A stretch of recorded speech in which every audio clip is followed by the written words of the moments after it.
안녕하세요. 김성길 목사와 함께하는 천국의 이정표, 이제 58번째 시간입니다. 지난 시간에는 이제 첫째부터 넷째 나팔, 다시 말하면 전쟁 이후에 다가오게 되는 다섯째, 여섯째, 일곱째를 화다 이렇게 이제 표현한 내용들을 우리가 살펴봤습니다. 제가 요한계시록을 다룰 때 요한계시록은 의외로 단순한 책이다라는 걸 말씀을 드렸어요. 굉장히 복잡한 이야기가 많은 것 같은데 다니엘서 11장 40절로 45절 전쟁, 그리고 적그리스도의 등장, 그리고 예수님 재림, 그리고 하나님 나라와 성도의 영광. 얼마나 간단합니까? 계시록은 그 이야기예요.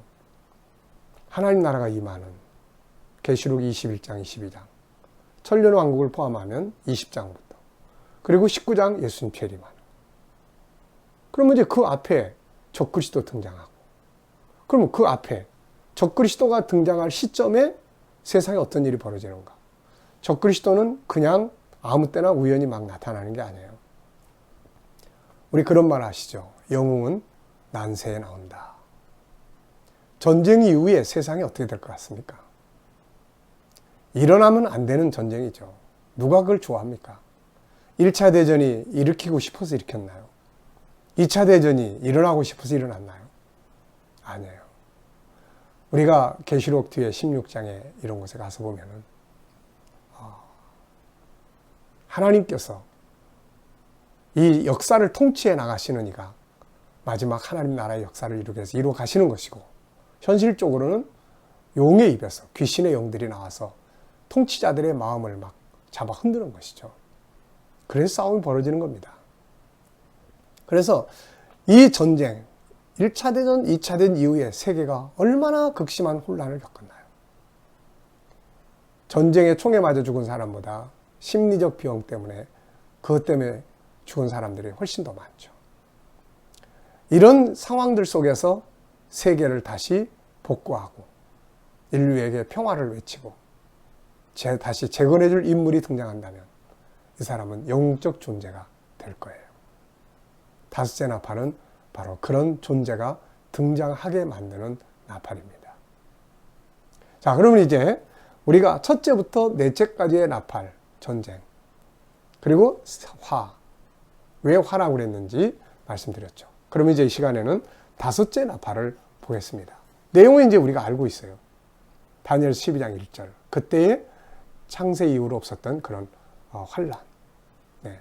예수님께서 말씀하시던 마지막 때의 환란. 그게 있으려면 적그리스도 등장해야 되는 거예요. 멸망에 가증한 것이 거룩한 것에 선 것을 본다. 이 전쟁은 몇 가지 중요한 특징들을 이루게 만들어요. 세계의 질서를 재편합니다. 완전히 마지막 정치사를 만들게 돼요.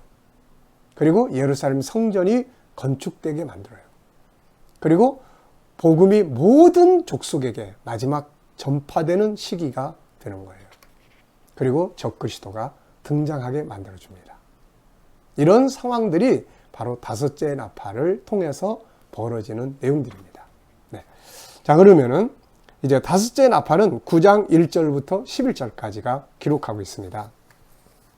본문을 다 읽으면 시간이 더 많이 걸리기 때문에 본문을 읽으시는 것은 여러분들이 읽으시고, 이 교재, 천국의 이정표를 다루는 이 책은 250페이지가 되겠습니다. 그래서 본문은 여러분들이 읽으시고 내용을 정리하고 설명하는 부분만 다루도록 하겠습니다. 자, 내용을 정리해보면 9장 1절부터 11절까지는 이런 내용이에요. 먼저 다섯째 천사가 나팔을 딱 부니까 무저갱이 열립니다. 무저갱. 무저갱의 열쇠를 가진 자가 가진 별 하나가 떨어져요. 무저갱의 열쇠를 가진 별 하나. 영적으로 해석하는 분들은 이런 부분들을 타락한 지도자들이라든지 이렇게 표현하고 있습니다만은 그것은 너무 현실을 없애버리는 시도들이에요. 이것은 바로 무저갱의 키를 가진 영적 존재, 천사들을 말하는 거죠. 그 다음에 무저갱이 열립니다. 이제 그 키를 가지고 무저갱이 여니까, 이 무저갱을 여니까 거기서 큰 풀무와 연기 같은 연기와 전갈의 권세를 받은 황충이들이 올라와요. 이 황충이는 메뚜기 떼인데 이게 일반 메뚜기 떼가 아닙니다. 일반 메뚜기 떼는 수목, 나무와 풀들을 해야 하는데 여기 있는 것은 9장 4절에 보니까 수목은 해야지 않아요. 그리고 이마에 하나님의 입맞지 않은 사람들만 해야 한다. 이렇게 말씀하고 있어요.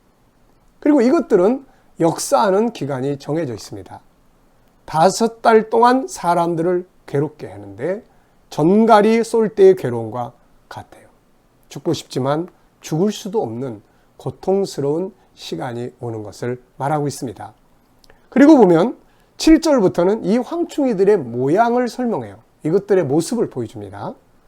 전쟁을 위하여 예비한 말들 같고 그 머리에 금 같은 면류관 비슷한 것을 썼고 얼굴은 사람의 얼굴 같고 여자의 머리털 같은 털이 있고 그 여자는 사자의 입 같으며 철 흉갑 같은 흉갑이 있고 날개들의 소리는 병거와 많은 말들이 전쟁으로 달려 들어가는 소리 같으며 전갈과 같은 꼬리와 쏘는 살이 있어 꼬리는 5달 동안 사람들을 해야 하는 권세가 있습니다. 일반 메뚜기가 아니라는 건지 아시겠죠? 이것들에게는 임금이 있습니다. 9장 11절에 보면 무저갱의 사자요 히브리어로는 아바돈, 헬라어로는 아볼론이라고 이야기를 해요. 그 뜻은 파괴자라는 뜻입니다. 바로 사단의 역사죠. 사탄의 역사입니다. 자, 이제 이런 내용은 도대체 무슨 말이냐? 요거를 설명을 보면 252페이지예요. 자, 5째 나팔 사건을 황충이의 화 혹은 귀신의 화라고 이야기를 해요. 혹은 적그리스도의 등장 이렇게도 표현을 합니다. 다 한꺼번에 이 시기에 벌어지는 일들이니까요. 여기에 나오는 황충이들은 일반 메뚜기 떼가 아닙니다. 바로 귀신의 떼죠. 무저갱이라는 게 뭡니까, 여러분? 무저갱. 무저갱은 성경은 무저갱을 귀신들을 가두어 두는 장소로 설명하고 있습니다. 귀신을 가두어 놔요. 계시록 20장 1절로 3절이나 누가복음 8장 30절로 30절에 보면 예수님께서 귀신을 쫓아낼 때 귀신이 뭐라고 그럽니까? 나를 무저갱으로 들어가라고 하지 마옵소서. 네, 무저갱은 귀신들을 가두어 두는 장소입니다. 자, 하나님은 적그리스도와 그 무리를 징계하시기 위해서, 다시 말하면 이 세상에 하나님 앞에 심판받을 수많은 무리들을 위해서 이 무저갱을 여시는 것이죠. 그래서 이 무저갱들이 나와가지고, 무저갱에서 귀신떼가 나와가지고 수많은 사람들 속에 들어가서 그들을 괴롭게 하는 재난이죠. 그래서 이때에 성도들, 이마에 입맞은 자들, 하나님의 성령에 입맞은 하나님의 백성들은 이 해를 받지 않는다. 이렇게 말씀하고 있어요.